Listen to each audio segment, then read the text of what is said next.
Right now, you are bleeding mental energy.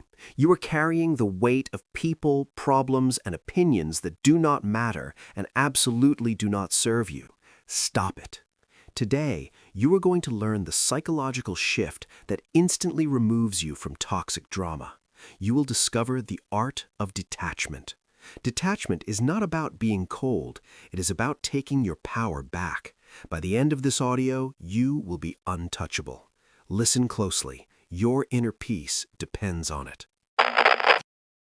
Chapter 1. Stop playing a role in their script. Listen to me very carefully. You are exhausted. You wake up drained. You walk through your day carrying a heavy, invisible weight, and you go to sleep anxious. Why? Because you are performing. You are acting in a play you did not write. You are twisting your personality, your desires, and your boundaries to fit perfectly into the supporting role of someone else's movie. Stop it, right now. You owe no one a performance. People love to hand you a script. They want you to be the compliant child, the always available friend, the permanent punching bag, or the reliable problem solver. They cast you in these roles because it makes their lives easier. It makes them feel safe. But their comfort is costing you your peace. Every time you smile when you want to scream, every time you apologize when you did nothing wrong, you are reading their lines. You are validating their delusion. Their script is not your reality. Repeat that to yourself until it becomes your armor. Their script is not your reality. You have a choice. You always have a choice. You can keep contorting yourself to fit their narrative, or you can step off the stage entirely. That's the key. Detachment starts with the brutal realization that you are not obligated to participate in other people's drama. You don't need their permission to rewrite your life. It's not about being aggressive. It's about establishing absolute boundaries. Let's look at the real world. Let's look at a scenario you know all too well, the family holiday gathering. You walk through the door and immediately the casting directors are waiting. It's the aunt who zeroes in on your relationship status. It's the uncle who takes subtle, passive-aggressive jabs at your career choices or your lifestyle. They ask loaded questions. So, still working at that same little job? When are you going to finally settle down? They throw out the bait. They expect you to read your lines. They expect you to get defensive. They expect you to justify your existence, to over-explain your choices, to get angry, or to shrink into a corner. When you do that, you validate them. You participate in their script. You allow their projected insecurities to become your emotional burden. Stop defending yourself. Defending yourself is an admission that they have jurisdiction over your life. They do not. When the uncle drops the bait about your career, you have a choice. You do not explain your 5-year plan. You do not justify your income. You look him dead in the eye, you give a polite, flat smile, and you say, "I'm doing exactly what I want to do." And then you stop talking. You let the silence hang. You let it be incredibly awkward. That's the key. The awkwardness is their problem, not yours. You are dropping the script they handed you. You are refusing to read the lines. You are stepping off their stage. Their script is not your reality. You have to understand the psychology at play here. People project their own unhealed wounds onto you. If they are miserable in their marriage, they will poke at your single status. If they feel like financial failures, they will interrogate your career. It has nothing to do with you. It is entirely about them. It's not about your flaws. It's about their lack of discipline. It's not about your life. It's about their fragile ego. Stop internalizing their sickness. You don't need their permission to be happy, and you certainly don't need their permission to walk away from a toxic conversation. How do you actually do this? How do you stop playing the role in real time? It requires ruthless, unapologetic awareness. You must start watching your interactions from the outside. The next time someone tries to pull you into their drama, visualize yourself holding a physical script. See them handing it to you. Now, in your mind, drop it on the floor. Do not pick it up. If they want to be angry, let them be angry. If they want to be disappointed, let them be disappointed. Their disappointment will not kill you. Their anger cannot touch you unless you let it. You have a choice. Every single day, in every single interaction, you have a choice. Are you the star of your own life, or are you just a disposable extra in theirs? The anxiety you feel in your chest right now, that tight, suffocating feeling, that is the friction between who you really are and the character they are forcing you to play. The moment you decide to stop acting, that anxiety evaporates, it vanishes, because you are no longer managing their expectations. You are no longer twisting the truth. You are just being. Their script is not your reality. Write it on your mirror, burn it into your brain. Let it dictate your actions from this day forward. Their script is not your reality. You are going to face resistance. When you stop playing the role they assign to you, they will panic. They will call you selfish. They will call you cold. Let them. Let them use whatever words they want to use. You don't need their permission to protect your peace. It's not about their comfort. It's about your survival. You have taken the first step. You have refused the script. You have stepped off the stage. But now you must confront the addiction that kept you on that stage for so long. You have stopped acting, but you must also stop craving the applause. You have mastered your role. Now let's talk about why you accepted the role in the first place and the heavy toll it takes on your soul. Chapter 2. The Silent Cost of Seeking Validation. You are an addict. You might not recognize the substance, but the withdrawal symptoms are identical. Your drug of choice? Validation. You crave the nod of approval. You hunger for the pat on the back. You are starving for someone, anyone, to tell you that you are doing a good job, that you are acceptable, that you belong. Stop it. Look at what you are doing to yourself. Look at the toll this is taking on your mind and your body. The biological and psychological drain of your constant people-pleasing is staggering. It leaves you hollow. It leaves you completely empty. You are pouring your life force into a bucket with a hole in the bottom. Approval is a currency for the weak. Understand exactly what happens when you seek validation. Every single time you look outward for approval, you hand over the remote control to your emotions. You literally give another human being the power to dictate your mood, your self-worth, and your reality. Think about how insane that is. If they smile at you, you soar. If they frown or ignore you, you crash. Why are you living like this? Why are you handing the keys to your mental kingdom to people who do not even care about you? You have a choice. You can continue to be a puppet dancing on their strings, or you can take out the scissors and cut the cords. That's the key. True power is entirely self-sourced. It does not require a clapping audience. When you base your value on what other people think, you are always operating at a deficit. You are always in emotional debt. Because their approval is conditional. It changes with the wind. It changes based on their mood, not your worth. Approval is a currency for the weak. You must stop trading your profound peace of mind for temporary counterfeit coins of praise. You don't need their permission to feel valuable. You do not need their endorsement to exist. Let's bring this into the real world. Let's look at the classic workplace scenario. This is where the addiction destroys you the fastest. It is 4:45 p.m. on a Friday. You are packed up. You are ready to go home. Then your coworker, or maybe your boss, drops a massive, unreasonable project onto your desk. They look at you and ask if you can take one for the team. They ask if you can step up. What do? I know what you do. Your heart sinks, your stomach ties in knots. You had plans, you were exhausted, you were completely burned out. But the addiction flares up. The fear of being disliked takes over. You want to be seen as the ultimate team player. You want the gold star. You are terrified they might think less of you if you decline. So you smile a tight, fake smile. You say yes. You cancel your dinner plans. You burn your entire weekend to the ground staring at a screen. And what is the reward for your massive sacrifice? Nothing. Maybe a brief, hollow thanks on Monday morning. But secretly, behind closed doors, they respect you less. By saying yes to everything, you have taught them that your time has zero value.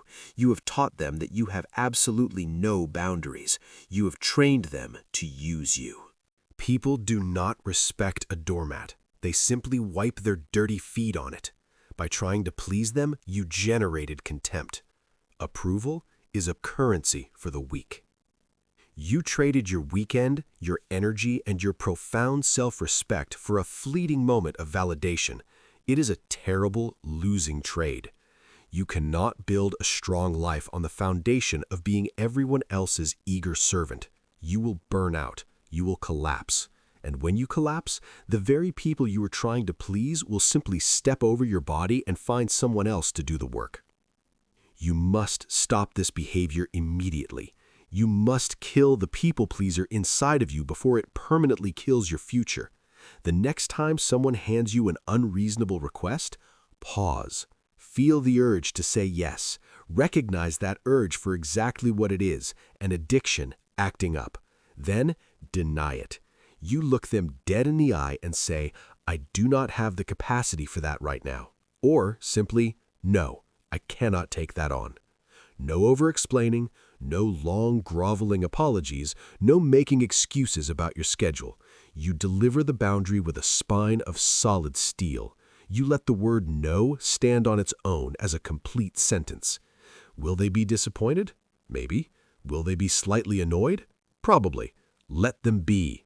Their disappointment is not your emergency. Their poor planning does not constitute your crisis. You have a choice. Every time someone asks for your energy, you have a choice to protect yourself or betray yourself. Choose yourself. That's the key.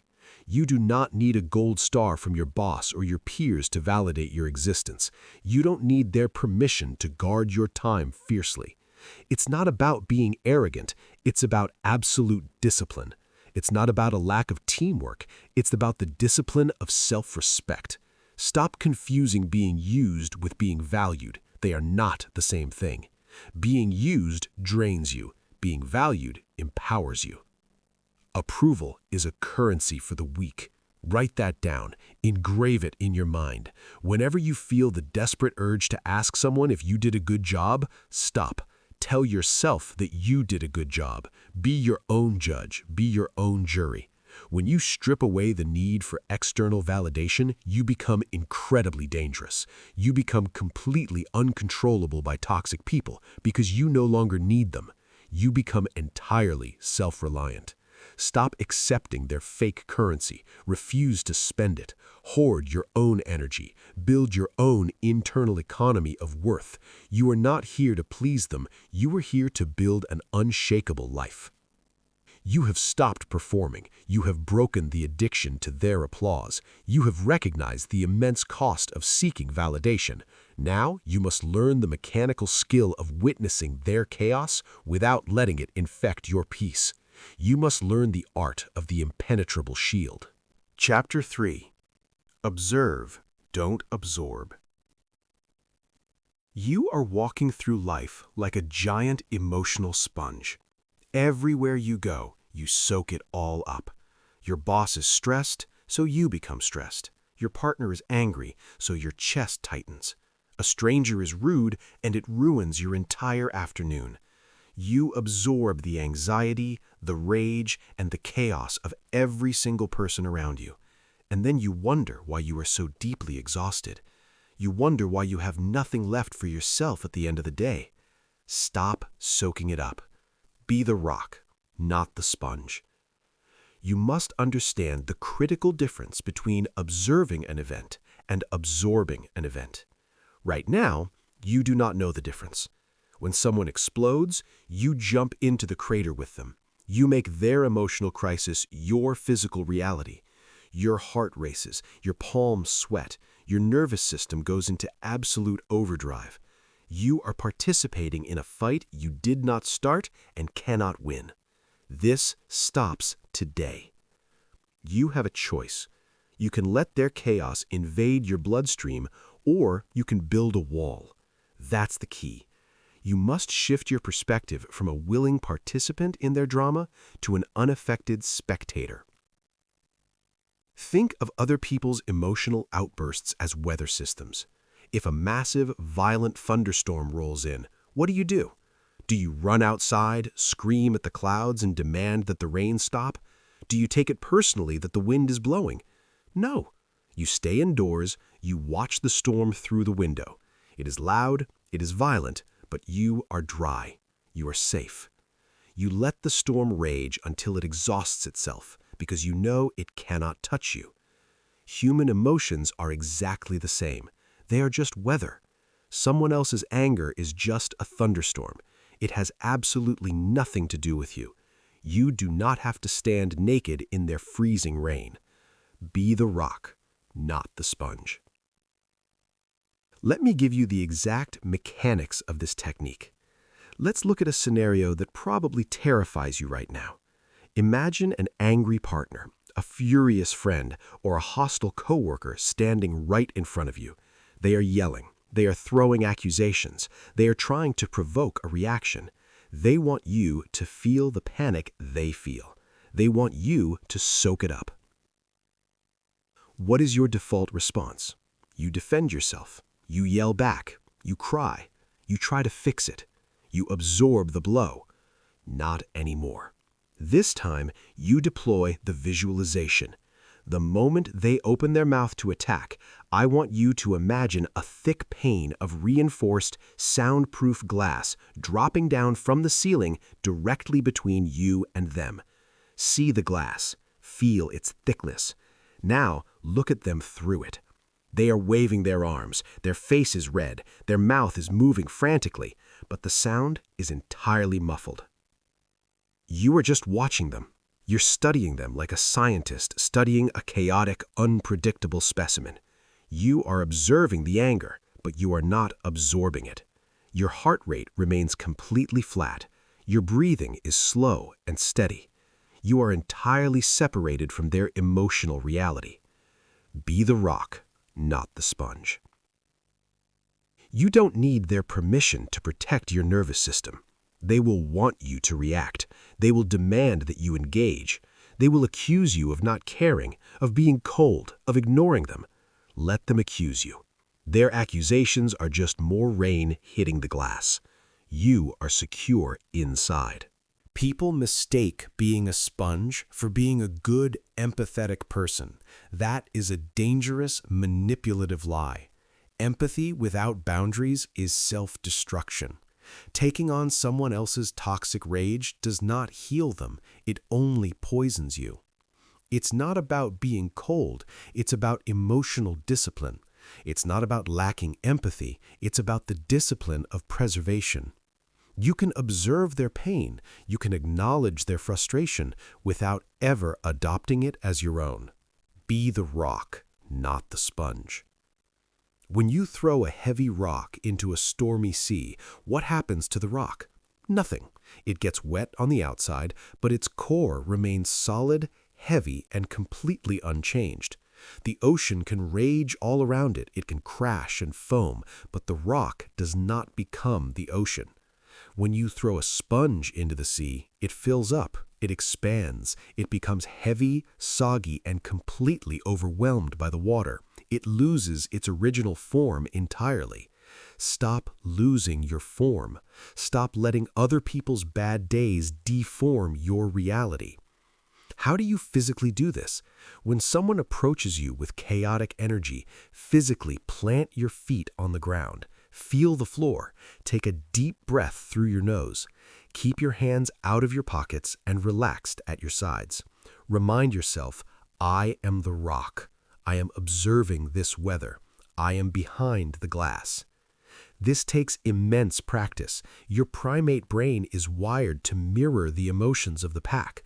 If the pack is panicking, your brain tells you to panic. You must aggressively override this primitive instinct. You must use your conscious mind to forcefully build the shield. The next time the weather turns ugly, do not try to fix the storm. Do not try to reason with a tornado. Just watch it. Say nothing. Keep your face completely neutral. Relax your shoulders. Unclench your jaw. Let them exhaust their manic energy while you conserve every single drop of yours.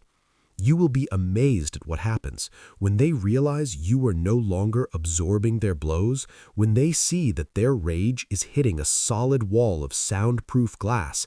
They will falter. They will run out of momentum. Their storm will break, and you will be standing there completely untouched, perfectly calm.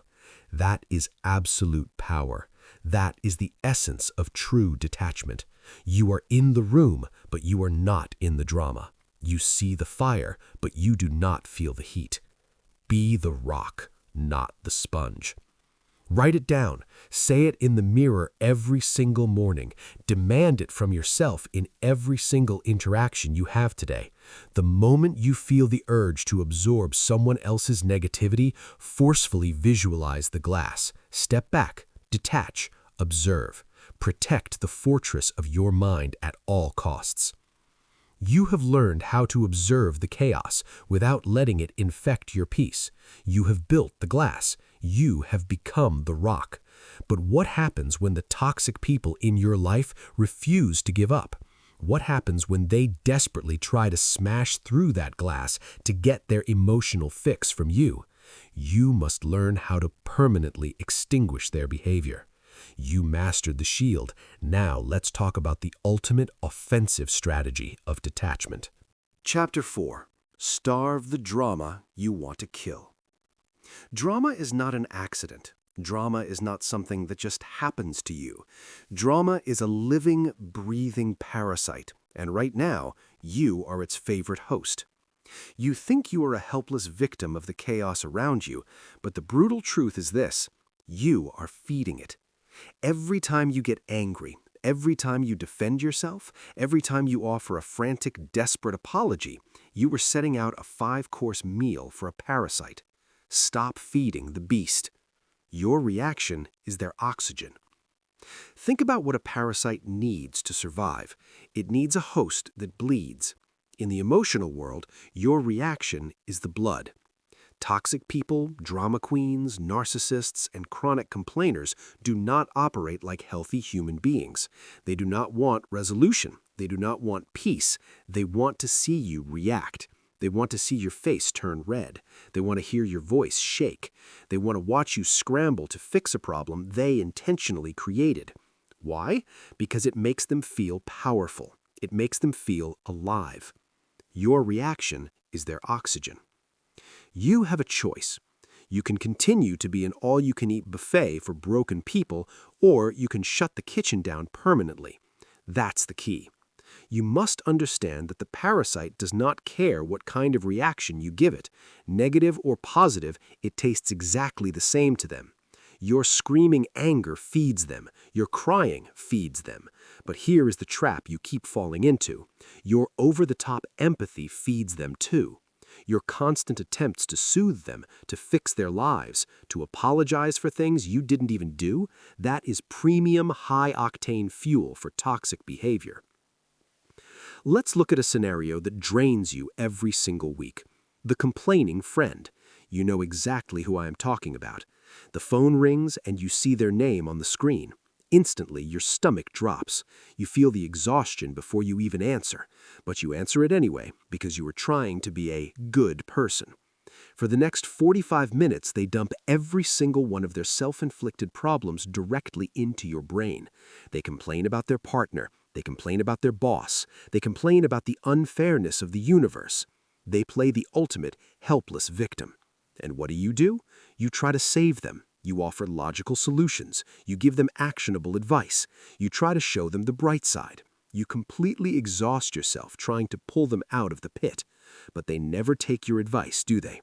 They always have an excuse for why your solution won't work, because they do not want a solution. They want to drain you. They want to siphon your life force to temporarily inflate their own. Your reaction is their oxygen. This stops today. The next time that phone rings, you are going to change the rules of engagement. You are going to starve the drama. You are going to cut off the air supply. When they launch into their usual exhausting monologue of victimhood, you will not offer a single piece of advice. You will not try to cheer them up. You will not try to fix it. You will listen, you will pause, and you will give them a completely flat, emotionless, boring response. That sounds really tough. Wow, that's unfortunate. I hope you figured that out. That is it. That is the entire script. Do not add anything else. Let the dead silence ring in their ears. Do not fill the gap. Do not scramble to make them feel better. What happens when you do this? The parasite panics. It is expecting a massive meal of your emotional energy, and instead, you gave it a crumb. It is suffocating. They will try to bait you again. They will escalate the complaint. They might even get angry at you for not being supportive. Let them be angry. You don't need their permission to stop playing therapist to someone who refuses to heal. You do not owe them your life force. It's not about being a bad friend. It's about emotional discipline. It's not about lacking compassion. It's about the discipline of self-preservation. When you stop offering solutions and only offer neutral, boring responses, a beautiful thing happens.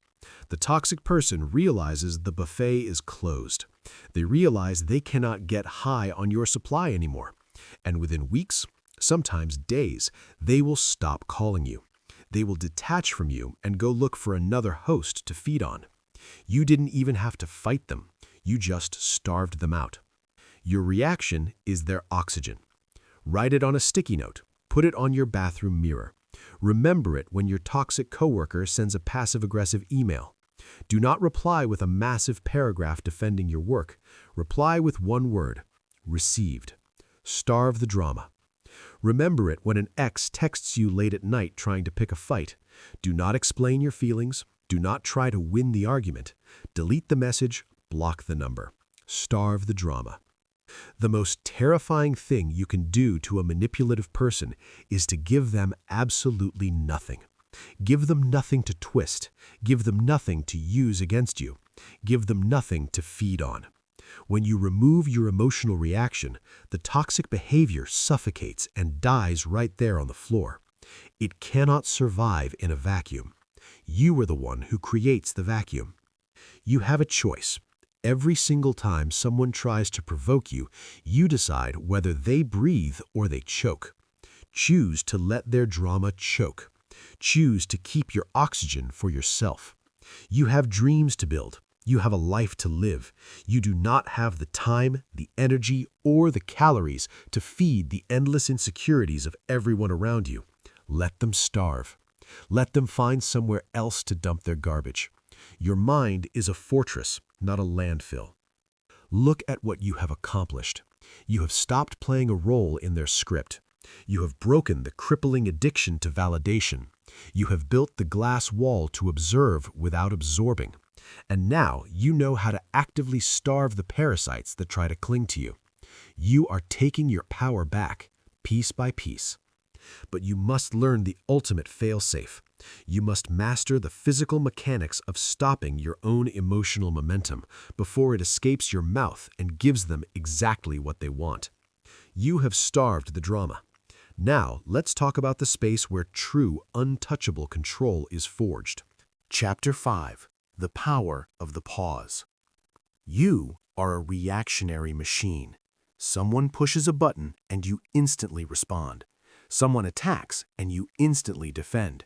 You are living your entire life on a hair trigger, completely at the mercy of whoever decides to interact with you today. You operate on their timeline. You move at their frantic pace. And every single time you do this, you surrender your power. Stop rushing to your own destruction. In the pause, you find your power. I want you to visualize a space.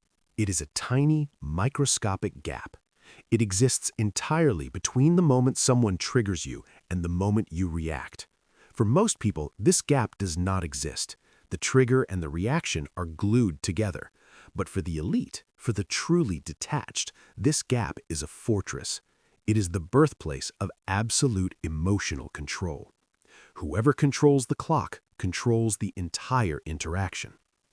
Right now, you are making impulsive, emotional mistakes that you regret deeply. You send the angry email, you say the hurtful thing, you over-explain yourself in a frantic panic. Why? Because your biology is hijacking your intellect. When you are triggered, your brain floods with cortisol. You enter fight or flight. You lose access to logic. When you react instantly, you are letting a primitive, panicked animal drive the car. You have a choice. You can let the animal crash the car, or you can step on the brakes. That's the key. You must force a wedge into that gap between trigger and response. You must master the forced mental pause. It is not a suggestion, it is a mandatory survival skill. In the pause, you find your power. Let's look at exactly how this plays out in the real world. Let's look at the ultimate weapon of modern manipulation, the aggressive text message. You are sitting on your couch having a quiet evening. Your phone buzzes. You look down, it is a massive block of text from a toxic family member, an angry ex, or a manipulative coworker. It is filled with accusations. It is loaded with passive-aggressive guilt trips. It is perfectly designed to make your blood boil. What happens? Your heart rate skyrockets, your breathing gets shallow, you feel the heat rising in your chest, and immediately your thumbs start flying. You start typing out a furious paragraph of defense. You are going to set the record straight. You are going to put them in their place. You are going to match their chaotic energy. Stop typing. Delete the draft. Put the phone down. When you fire back instantly, you are playing their game. You are dancing to their music. You are letting them dictate your emotional state from miles away through a glowing screen. It is pathetic. You are literally giving them the remote control to your nervous system. Instead, I want you to do something radically different. I want you to take the phone, walk into another room, open a drawer, drop the phone inside and shut it. Walk away. Leave it there for 2 hours. In the pause, you find your power. Watch what happens during those 2 hours. The first 10 minutes will be absolute agony. Your brain will scream at you to go check it. Your ego will demand that you defend yourself. Ignore it. By hour 1, the cortisol will start to leave your bloodstream. Your heart rate will slow down.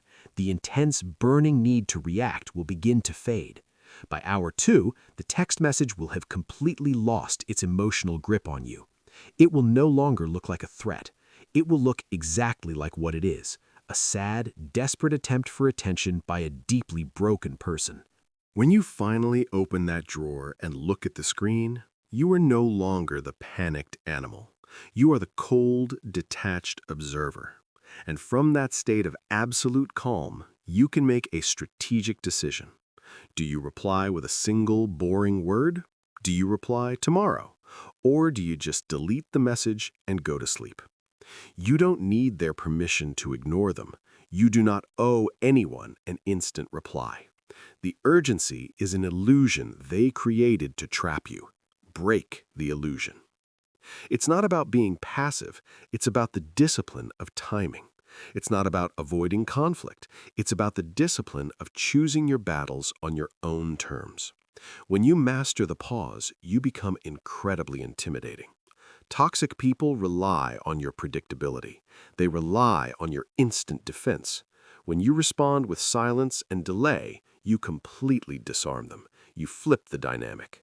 Suddenly, they are the ones waiting. They are the ones wondering what you are thinking. You took the power back by doing absolutely nothing. In the pause, you find your power. You must train this muscle every single day. Start small. When someone asks you a loaded question in person, do not answer immediately.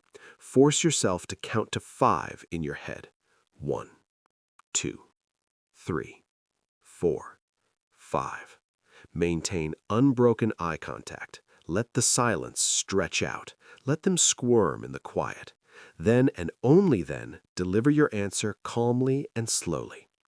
When an email comes in that makes you angry, force yourself to step away from the keyboard for 24 hours. Never ever draft a response while your heart is racing. That is the cardinal rule of detachment. If you are angry, you do not act. If you are anxious, you do not speak. You wait until the storm passes. You wait until the water is completely still. In the pause, you find your power. The world wants you to be fast. The world wants you to be reactive. The world wants you to be easily manipulated by every ping, buzz, and urgent demand. Refuse. Slow it down. Build the gap. Guard that space between trigger and response with your life, because that space is the only place where true freedom exists. You have a choice. Every single day, you can be a puppet on a string, or you can cut the strings and watch them dance alone. Choose the pause. That's the key. Let them rush. Let them panic. You will remain still. You will remain untouchable. You have learned how to stop the momentum. You have mastered the pause. You know how to strip an attack of its emotional power simply by waiting. But what about the attacks from the past? What about the invisible wars you are still fighting in your head long after the other person has walked away? You have paused the present, but now you must sever the ties to the past. In the pause, you find your power. Chapter 6. Drop the rope to win the tug of war. You are exhausted because your hands are bleeding. You are gripping a thick, heavy rope, pulling backward with all of your might. You are sweating. You are gritting your teeth. You are fighting for your life. But if you stop for 1 second and look across the mud, you will see something terrifying. There is no one on the other side. You are playing tug of war with a ghost. Stop pulling. Drop the rope. You are subconsciously holding on to invisible cords of attachment. Past traumas, toxic exes, former friends who betrayed you, family members who abandoned you. You are carrying these grievances like they are precious trophies. You believe that if you stay angry, they will eventually be punished. You believe that your caring, your resentment, somehow equates to justice. It does not. The universe does not care about your grudges. Your anger is not hurting them. It is only destroying you. Let them go so you can grow. You replay the same arguments in your head every single day. You stand in the shower winning imaginary fights against people who haven't thought about you in years. You deliver the perfect comeback. You finally make them see how wrong they were. What does that achieve? Nothing. Absolutely nothing. It only spikes your cortisol and traps you in a time machine of misery. You cannot move forward while you are constantly looking backward. You have a choice. You can keep dragging the rotting corpse of your past into your future, or you can cut the cord. That's the key. Detachment isn't just about managing the people in front of you. It is about severing the invisible chains of history. Let's look at your actual behavior. Let's look at what you do late at night when the room is quiet. You open social media, you type in their name, you hate stalk that toxic ex or that former friend who stabbed you in the back. You scroll through their pictures, you analyze their updates. Why? Because you are desperately hoping they are doing worse than you. You want to see them fail. You want visual proof that karma is real and that they are suffering without you. But every single time you check on them, you are picking up the rope. You are inviting their toxic energy right back into your living room. You are literally paying rent for them to live inside your head. Let them go so you can grow. When you look at their profile, you are resetting your own healing back to zero. You don't need their permission to close the chapter. They do not need to apologize for you to move on. Closure is a dangerous myth invented by Hollywood. You give yourself closure. It's not about your inability to forgive. It's about the discipline of letting go. Stop waiting for an apology that is never coming. Stop waiting for them to finally understand your pain. Their understanding is entirely irrelevant to your peace. Here is your exact instruction. Pick up your phone right now. Go to their profile. Hit block. Do not mute them. Do not restrict them. Block them. Erase them from your digital algorithm entirely. Erase them from your visual field. When you block them, you are not being petty. You are being fiercely, ruthlessly protective of your inner peace. You are dropping the rope. The invisible war ends the exact second you refuse to fight it. Let them go so you can grow. Think about the sheer amount of mental hard drive space you are wasting on people who do not matter. Think about the brilliant ideas, the deep peace, and the massive joy you could experience if you weren't constantly policing the ghosts of your past. You have a choice. Every time their name pops into your head, you have a choice.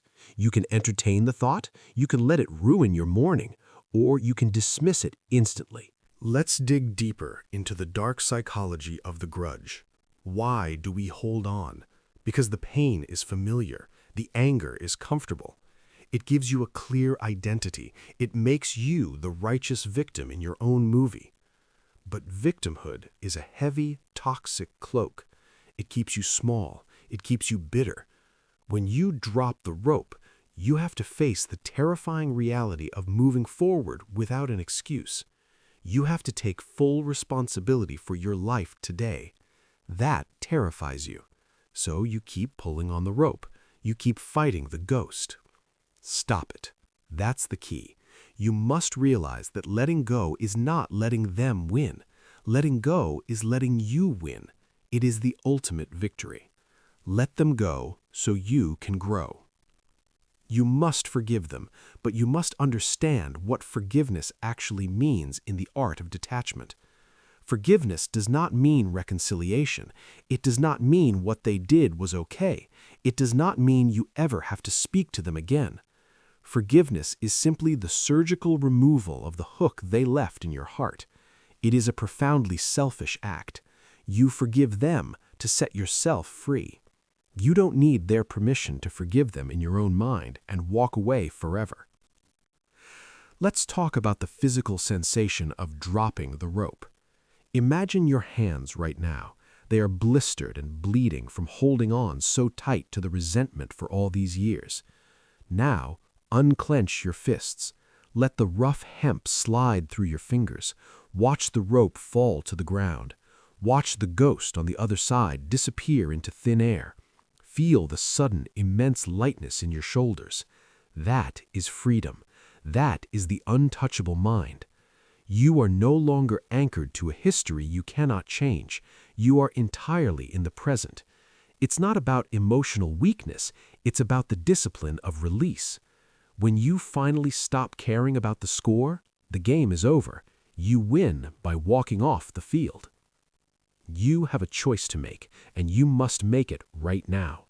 Will you continue to let the absolute worst people from your past dictate your emotional baseline today, or will you cut the cord and take your mind back? Choose freedom. Choose detachment. Let them go so you can grow. You have severed the ties to the past. You have dropped the rope. You are standing in the present, completely unburdened by ghosts. But the present has its own hidden traps. The present is filled with invisible contracts you are writing in your head, contracts that the people around you never signed. You dropped the past, but now you must confront the silent demands you are placing on the future. Chapter 7. Your expectations are destroying you. You are constantly disappointed. You walk around with a simmering, low-grade anger toward your friends, your family, your partner, and your coworkers. You think they are constantly failing you. You think they're letting you down. You think the world is filled with ungrateful, oblivious people. You are wrong. They aren't failing you. You are failing yourself. You are walking around handing out invisible contracts that no one ever signed, and then you are furious when they break the terms. Stop it. Expectation is the root of all frustration. You are living in a delusion. You assume everyone operates with your heart. You assume they share your morals, your exact work ethic, your sense of loyalty, and your communication style. This is sheer arrogance. It is a massive, blinding ego trap. People are exactly who they are, not who you need them to be. When you expect a deeply selfish person to suddenly become generous, you are the one choosing to be stupid. When you expect a chronic flake to suddenly become reliable, you are the one volunteering for disappointment. Expectation is the root of all frustration. You have a choice. You can keep living in a fantasy world where everyone acts exactly like a clone of you, or you can wake up to absolute reality. That's the key. True detachment requires you to observe reality without the filter of your desperate hopes. You must look at people's actual behavior, not their potential, and certainly not the idealized version of them you built in your head. Let's look at your actual behavior. Let's talk about that massive favor you did last month, or that money you loaned to a friend who was struggling. You gave them your time, you gave them your resources, you bent over backward to help them out of a jam. And then, what did you do? You waited. You waited for the parade. You waited for the profound, weeping, emotional thank you that you played out in your own mind. It never came. They took the money, they said a quick thanks, appreciate it, and they moved on with their lives. Now you are boiling with secret resentment. You are keeping a scorecard. You are complaining to other people about how ungrateful they are. Stop playing the victim. You created this misery entirely by yourself. You attached a massive string to your generosity. When you give to get a specific reaction, you are not being kind, you are being manipulative. You are operating a covert transactional business deal disguised as a friendship. It's not about their lack of gratitude, it's about your lack of discipline. Give freely or do not give at all. If you cannot do the favor, loan the money, or invest the time without secretly demanding a specific level of praise or a guaranteed return on investment, look them in the eye and say no. Say no and protect your peace. Detach entirely from the outcome of your actions. Expectation is the root of all frustration. Stop projecting your own rulebook onto the rest of the world. If you text someone in 3 minutes and they take 3 days to reply, you get angry. Why? Because you expected them to share your urgency. They do not. Accept it. If you work 10 hours a day obsessing over every detail of a project and your coworker does the bare minimum to scrape by, you resent them. Why? Because you expected them to share your ambition. They do not. Accept it. When you accept people exactly as they are, your entire life changes. The heavy, suffocating weight of disappointment simply vanishes. You stop trying to force square pegs into round holes. When a chronic liar lies to you, you don't get angry. You expected it. It is who they are. A snake bites. That is its nature. You do not yell at the snake for biting. You observe it, you detach, and you adjust your boundaries accordingly. You don't need their permission to change how much access they have to your life based on their actual behavior. You simply stop expecting water from a completely dry well. Expectation is the root of all frustration. You must burn the scorecard, the invisible ledger you keep in your head of who owes you what, who called who last, and who initiated the last hangout is destroying you. It makes you heavy. It makes you bitter. It turns every relationship into an exhausting math equation. You think you are protecting yourself from being used, but you are actually poisoning yourself with constant calculation. When you detach from the outcome, you become incredibly light. You do the good deed because it aligns with your internal standard of character. You do the work because you take pride in it. You love your partner because you choose to. You do these things for you. You do them and you walk away. You let the universe handle the rest. You require absolutely nothing in return to validate your actions. You have a choice. Every single day, in every single interaction, you have a choice. You can be paralyzed by what you expect people to do, or you can peacefully navigate what they actually do. That's the key. Mastery means operating with zero expectations. You interact with the world exactly as it presents itself to you in this exact second. It's not about accepting fatal flaws. It's about the discipline of pure observation. Expectation is the root of all frustration. Write this in your mind in permanent ink. When you feel that familiar heat rising in your chest because someone did not act the way you wanted them to, repeat the phrase, expectation is the root of all frustration.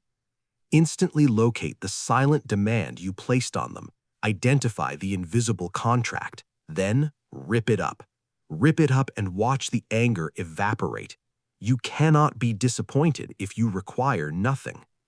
You have stopped projecting your script. You have dropped the heavy rope of the past. You have eradicated the silent, toxic expectations that were burning you alive from the inside out. You are finally seeing people for exactly who they are, without the blinding filter of what you desperately wanted them to be. You have mastered your expectations. Now it is time to master the most terrifying, dominant tool in your entire arsenal. When you no longer expect anything from anyone, you no longer need to explain yourself to them. You are ready for the ultimate boundary. Chapter 8. Weaponized Silence. You talk entirely too much. You explain too much. The moment someone challenges you, you immediately start vomiting words. You think you are clarifying your position. You think you are making them understand. You think that if you just find the perfect combination of sentences, they will finally see your side of things. You are entirely wrong. You are bleeding power. Every extra word you speak to a toxic person is a drop of blood in the water. Stop giving them ammunition. Start using the most dominant, unassailable form of boundary setting in human existence. Weaponize your silence. Silence cannot be misquoted. Understand the mechanics of manipulation. When you over-explain your choices, you project massive guilt. You look weak. You look like a criminal begging a jury to acquit you. Toxic people absolutely love it when you explain yourself. It gives them endless material to twist, distort, and throw right back in your face. If you say 50 words defending your actions, they will ignore 49 of them and attack the one word you used incorrectly. But what happens if you say absolutely nothing? They have nothing to hold on to. They have no leverage. They slip and fall. Silence cannot be misquoted. You have a choice. You can keep justifying your existence to people who are entirely committed to misunderstanding you, or you can shut your mouth and become a brick wall. That's the key. True authority does not need to raise its voice. True authority does not need to convince the room of its validity. It simply stands its ground and lets the silence do the heavy lifting. Over-explaining is a symptom of deep insecurity. Silence is the roar of the untouchable mind. Let's take this into the real world. Let's look at a scenario that happens all the time, a scenario that usually leaves you flustered and angry. You are in a group setting. Maybe it is a staff meeting at work. Maybe it is a family dinner. Someone looks at you and drops a passive-aggressive insult, a subtle jab perfectly designed to make you look foolish in front of an audience. "Oh, you're actually wearing that today." Or, "I'm surprised you managed to get that project done on time considering your usual pace." What is your default biological reaction? You panic. You nervously laugh. You immediately defend your clothing choices. You desperately list all the hard work you put into the project to justify yourself to the room. Or you try to volley an insult back. You engage. You sink directly into the mud with them. Stop it. Do not defend yourself. Do not insult them back. When they drop the jab, I want you to execute this exact sequence. Stop moving. Turn your head, look them directly in the eyes, and say absolutely nothing. Silence cannot be misquoted. Maintain that intense silent eye contact for 4 entire seconds. 1, 2, 3, 4. Do not blink, do not smile, do not scowl, do not cross your arms. Keep your face completely deadpan. You are looking at them the way a scientist looks at a very confusing bug on the pavement. Let their insult hang completely alone in the dead air. Let the silence become incredibly, painfully awkward for the entire room. What happens when you do this? They will panic. The human brain cannot handle a social vacuum. They threw the insult expecting the friction of your reaction. When you give them a total void, they will completely unravel. They will scramble to fill the dead air. They will start backtracking. They will stutter. They will let out a nervous laugh. They will try to explain it away by saying, "I was just joking. Don't be so sensitive." Let them stutter. Let them drown in the awkwardness they created. You broke them without speaking a single syllable. You don't need their permission to stop participating in their childish games. You simply withdraw your verbal supply. You refuse to play. It's not about being arrogant. It's about the discipline of restraint. People who cannot control their mouths cannot control their lives. When you master your silence, you master the room. Silence cannot be misquoted. You must stop filling the dead air in every area of your life. When you say no to a request, stop adding a massive paragraph of reasons why. No, I cannot make it to that event. Period. Stop talking. Let them sit with the no. When someone asks you an invasive, inappropriate question about your finances or your relationship, do not stammer out an excuse. Look at them, hold the silence, and let them realize they crossed a line. Silence is heavy. It is a physical weight. When you throw silence onto a toxic person, it crushes them. Manipulators want the noise. They need the friction to survive. When you refuse to provide friction, they slide right off you. They will walk away muttering to themselves because they could not crack your vault. You have a choice. Every single time you are confronted, challenged, or disrespected, you have a choice. Will you cheapen your position with endless nervous chatter, or will you anchor yourself in the profound weight of nothingness? Choose the void. That's the key. Let them talk themselves into a corner. You do not interrupt your enemy when they are making a mistake. You just watch them. Silence cannot be misquoted. Burn this into your subconscious.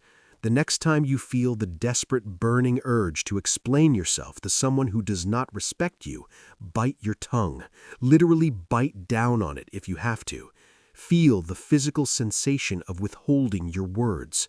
That massive discomfort you feel in the silence, the anxiety in your chest, that is the feeling of power re-entering your body. It is the feeling of taking your control back from the people who stole it. Your words are diamonds. Stop handing them out to swine. Stop spending your most valuable asset on people who are absolutely determined to see you fail. When you withhold your words, you amplify your presence. You become entirely unpredictable. You become dangerous to manipulators because they cannot read you. They cannot map your defenses if you never show them your walls. Silence cannot be misquoted. You have learned how to observe without absorbing. You have learned how to starve the parasites. You have learned the power of the pause. And now you have forged your ultimate weapon. You have learned how to crush disrespect with absolute, unbroken silence. You are becoming a fortress. But a fortress is only as good as its gates. You have the weapons, but now you must build the permanent walls. You must learn the ruthless mechanics of keeping the invaders out of your territory for good. Chapter 9. Protect your peace at all costs. You are leaving the front door of your house wide open in a dangerous neighborhood.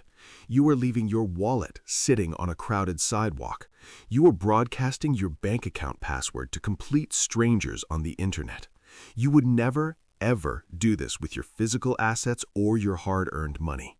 You protect your cash with PIN numbers, alarms, and thick steel vaults. Yet you do the exact opposite every single day with your most valuable, irreplaceable resource, your mental energy. You let anyone walk in. You let anyone make a massive withdrawal. Stop operating like a public park. Start operating like a high-security bank vault. Access to your energy is a privilege, not a right. Right now, you think saying no makes you a bad person. You think setting a hard boundary is mean.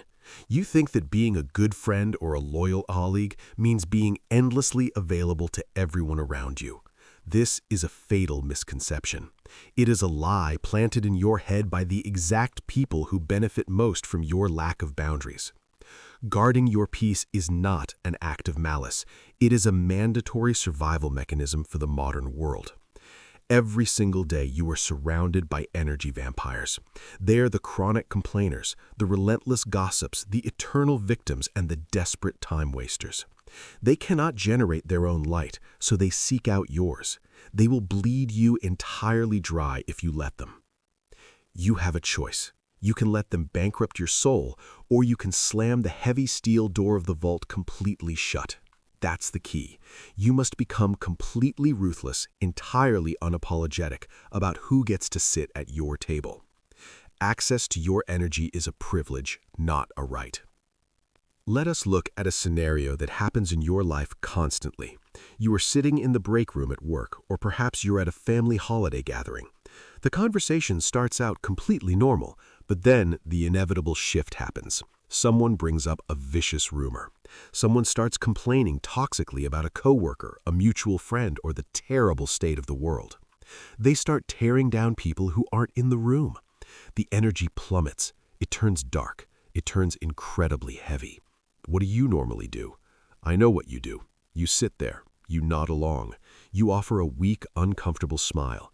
You absorb the poison because you don't want to be perceived as rude.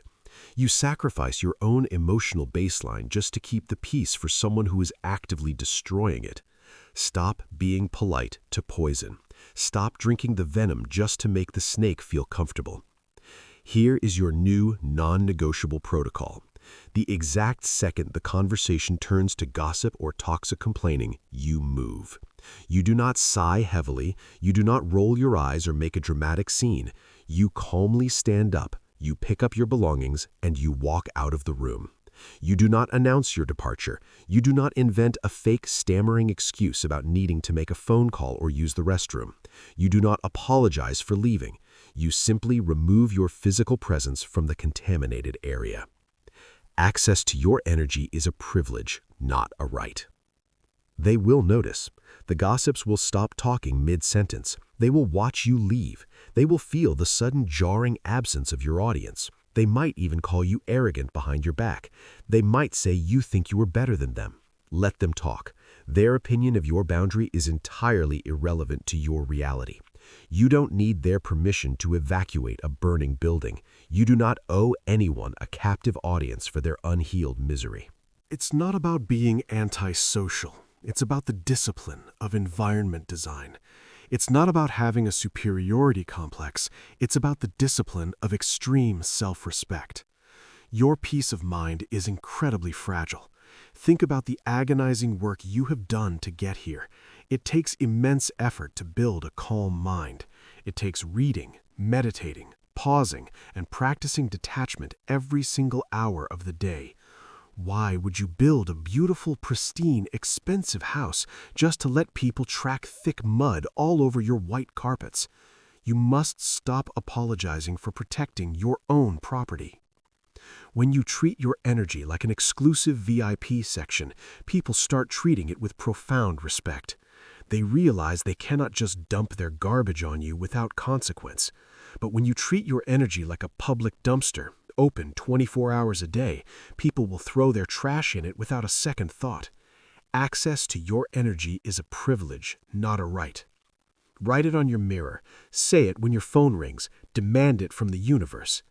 You have built the massive walls. You have locked the heavy iron gates. You have completely insulated yourself from the vampires, the time wasters, and the emotional parasites of the outside world. You are fiercely protected. But the final boss of detachment is not out there in the world. The final boss is inside your own skull. You have secured the perimeter.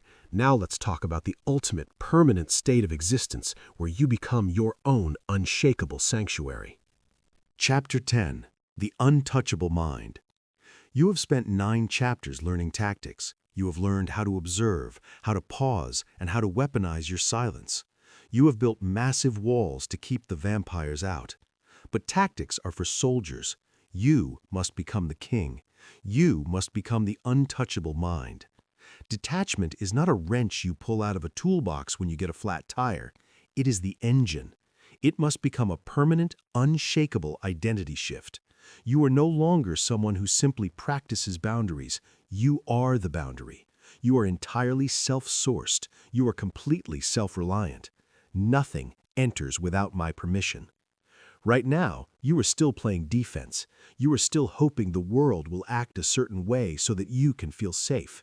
You hope your boss is in a good mood. You hope the traffic is light. You hope your partner says the right thing. You are living as a hostage to external conditions. You must eradicate this weakness.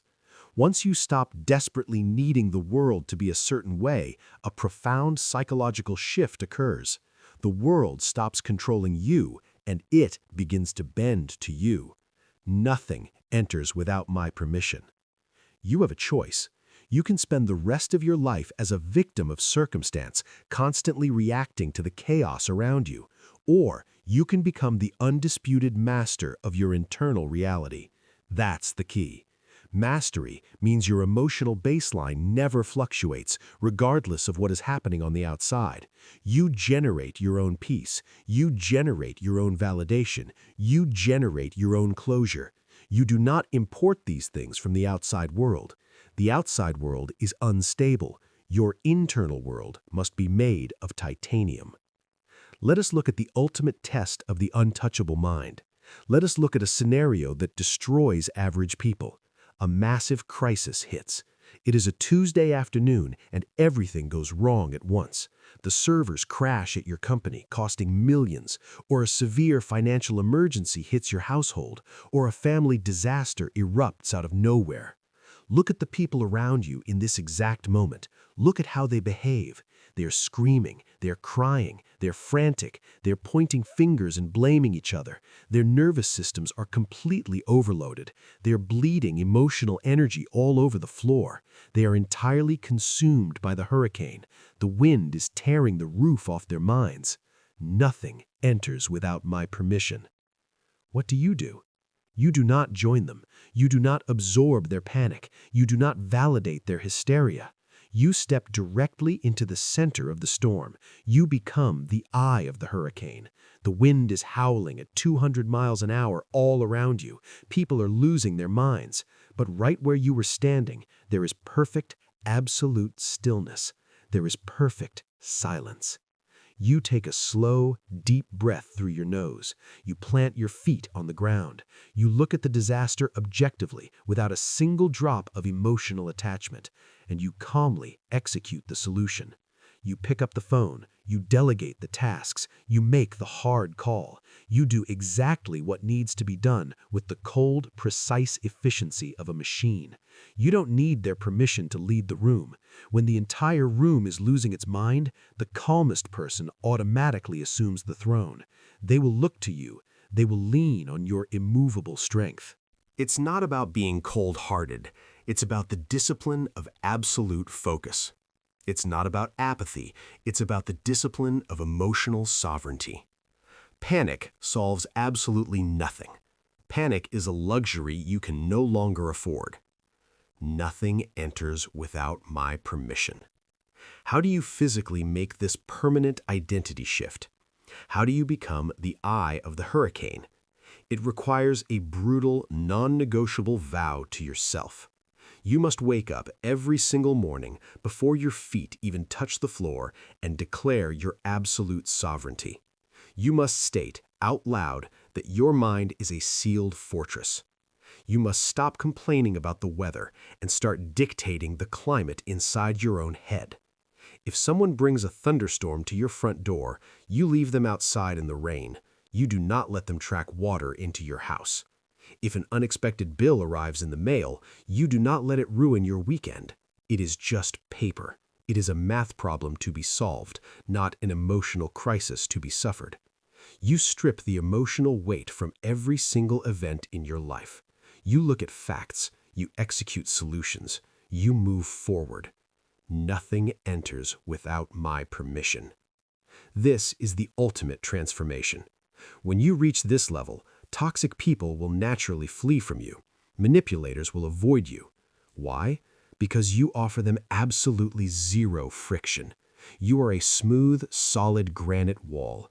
They cannot sink their claws into you.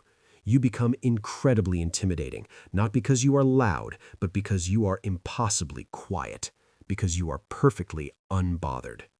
Think about the sheer amount of power you possess when nobody can ruin your day. Think about what you can accomplish when your focus is never derailed by petty drama. You can build empires. You can amass wealth. You can cultivate profound, unbreakable relationships with the few people who actually deserve your energy. You have completely cleared the board of all distractions. You have a choice. Every second of every day, the world will knock on the door of your mind and demand entry. It will demand your anger. It will demand your sadness. It will demand your anxiety. You do not have to open the door. You are the guard. You hold the keys. Nothing enters without my permission. Burn this phrase into your soul. Make it your permanent operating system. When the insult is thrown, when the crisis hits, when the world tries to break you, you simply close your eyes, feel the titanium in your spine, and repeat the vow. Your peace is your kingdom. Guard it with your life. You are entirely self-reliant. You are untouchable. You have built the walls. You have mastered the weapons. You have undergone the permanent identity shift. The transformation is complete. You are no longer the sponge. You are the rock. You are no longer the victim. You are the architect. Now it is time to step out into the chaos of the world and put this power to the ultimate test. It is time for the final decree. You have reached the end, but the real work begins the moment this audio stops. We have stripped away the illusions. We have killed your need for validation, starved the drama, and weaponized your silence. You now know the truth. Detachment is not a weakness. It is the ultimate fortress. Every single time you react to nonsense, you give away a piece of your soul. Stop handing over the keys to your mind. Stop letting chaotic, broken people dictate your inner peace. From this second forward, nothing enters your mental space without your explicit permission. You are the watcher. You are the rock. Your energy is yours alone. Now here's your challenge. Tomorrow, when someone tries to pull you into their chaos, you will give them absolutely nothing. No anger, no justification, just silence and a smile. Close this audio, step into the noise of the world, and remain entirely untouched. You are ready.